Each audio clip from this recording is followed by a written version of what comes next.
The 3799's pocket camera has image quality parameters comparable to the 500,000 Ally movie. The Pocket 4P was released just 2 months after the Pocket 4, but it adds the long focal length you were hoping for. To be honest, I think this generation deserves to be called Pocket 5. DJI just added a P to make it seem like a minor upgrade of the 4, but after my recent experience, I found that it really is a significant upgrade. It is not even in the same generation as the Pocket 4.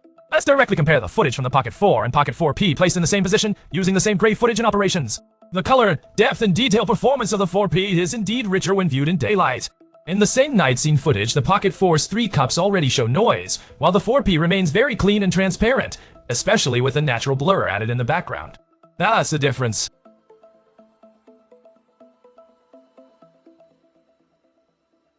Why is the gap so big? Because the 4P generation has a 20mm wide-angle lens and even changed the sensor, making it different. It also added an equivalent 60mm lens. This is not just a firmware upgrade or algorithm optimization, but a complete hardware change with 2 new lenses. That's why I say the 4P and 4 feel completely different. The Pocket series has undergone a major transformation. The most noticeable feature of the Pocket 4P is this new 60mm lens. Honestly, from Pocket 1 to 4, I always wanted to shoot a bit further, and the 4P offers double the zoom of the Pocket 4. It's barely usable, but it's really not enough for longer distances. This time, the 4P directly provides a 60mm lens, equivalent to 3 times optical zoom, bringing things closer. I think DJI has finally filled that gap for me. DJI offers more than just distance. What's even more impressive is that it comes with an f1.8 large aperture. What does that mean? It allows for blurring when shooting portraits. The real physical blur from the 60mm with f1.8 makes strands of hair distinct from the background. This kind of pure optical blur appearing in this generation is a pleasant surprise. You might say your phone also has blur, but that's a completely different matter. Phone blur is algorithmically identifying contours. If it guesses right, it looks good. But if it guesses wrong, hair edges get blurred, eyes get blurred, and clothing edges also get blurred. In this comparison, you can clearly feel the difference between a phone and this camera. Moreover, this time, the 60mm lens is accompanied by a complete set of portrait tuning. Besides adjustable skin tones, it also works with fill lights in complex lighting conditions. The white balance is indeed stable. You can see that these night scenes and portrait performances are still quite transparent, and you can feel the 3 times the image quality.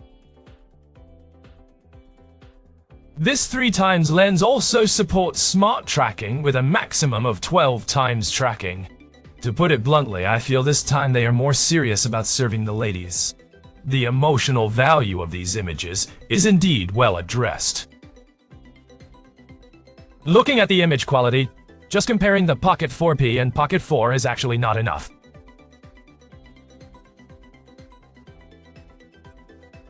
After all, the internal competition among the same brand has limited reference value. I happen to have a mirrorless camera with an EIC sensor that is priced similarly to the Pocket 4P tier. So let's directly compare these 2 machines. First group, dynamic range. In the same backlit portrait, the Pocket 4P offers 17 stops of dynamic range, while the mirrorless camera is around 13 stops. You can see the comparison here. The mirrorless camera retains the sky. However, the face gets significantly compressed. When switching to brighten the face, the sky gets overexposed. In this situation, you can only choose one. On the Pocket 4, thanks to the Lifix technology, both highlights and shadows can exist simultaneously. You can mainly see the details of the sky and clouds, and the brightness of the face is also retained. This is indeed where the Pocket 4P surpasses the Pocket 4. Second group, color space. In the same gray footage, the Pocket 4P uses 10-bit D-Log2, while the mirrorless camera uses 8-bit S-Log3. With the same gray footage and the same color grading operation, pulling up the shadows reveals the difference. When the mirrorless camera is pushed to a certain extent, some areas will show color blocks. So the advantage of 10-bit with D-Log2 becomes very apparent in this comparison. Third group, stabilization. While running and shooting, I took both machines and forgot my posture while running around. Because of the electronic stabilization in the camera, the footage I shot while running is almost unusable due to the jelly effect. The Pocket 4P has a 3-axis mechanical gimbal, which genuinely stabilizes the footage, making it visibly smooth. In terms of stabilization, the Pocket 4P indeed has a significant advantage.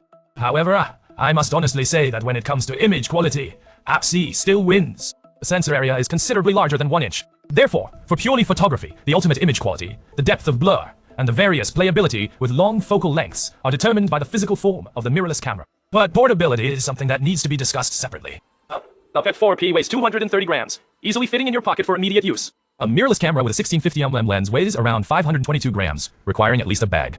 Just this weight difference will determine which camera you take out most days. As for the remaining upgrades, it carries over the magnetic fill light, 100th rate B of built-in storage, and cost-saving features. The 4K Live still supports 37 million pixel photography, making it suitable for sharing on social media. These are all inherited from the Pocket 4, not new features, but having them is indeed quite appealing. Speaking of which, I should remind you that 4K at 240 frames only supports on X, while the 3x medium focal length only supports up to 4K at 200 frames. However, the difference of 40 frames is not very noticeable in actual shooting. Alright, it's time for the tough choice. Should you choose the Pocket 4 or the Pocket 4P? I think there are 3 scenarios to consider. For friends who just bought the Pocket 4, the two are not actually in a replacement relationship.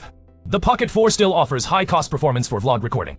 If you want to shoot portraits with more professional image quality and post-production space, I suggest you go directly for the Pocket 4P without hesitation. If you're a first-time buyer of the Pocket series, ask yourself one question. Choose the 4 for recording and the 4P for creation. Oh, by the way, the Pocket 4P, with its 2 lenses, has a higher recognition factor in terms of appearance than the 4. I previously complained that each generation of Pocket looks too similar, but now it can finally be recognized at a glance outdoors. DJI has really delivered good products this time. After a period of time, they have released everything at once. Within a month, 1 generation of products has turned into 2 generations. For us consumers, it is indeed a bit overwhelming. But upon reflection, DJI is actually doing something bigger. They want the Pocket product line to cover more and more people at different price points. For example, the Pocket 3 sold 1 million units, proving that there is a huge market for people who want to document their lives. The Pocket 4 has made breakthroughs in this regard. The Pocket 4P is a serious attempt to reach those who want to create more serious content. Specifically those who have been kept out by mirrorless cameras, but are unwilling to settle for just using their phones. I believe there are still quite a few people in this group. Therefore, the Pocket 4P is truly worth discussing, not just for its image quality upgrade, lens upgrade, and parameter upgrade, but for the idea behind it. How many different lifestyles and creative methods can a Pocket camera encompass? I think the answer DJI has provided is even broader than I imagined. Alright, that's all for my quick experience with the DJI Pocket 4P. The dual lens and cinematic image quality, better looking portraits, and large aperture are why it's called the Pocket 4P Pot. I'm Zhang Kazhang, and I'll see you in the next video. Bye!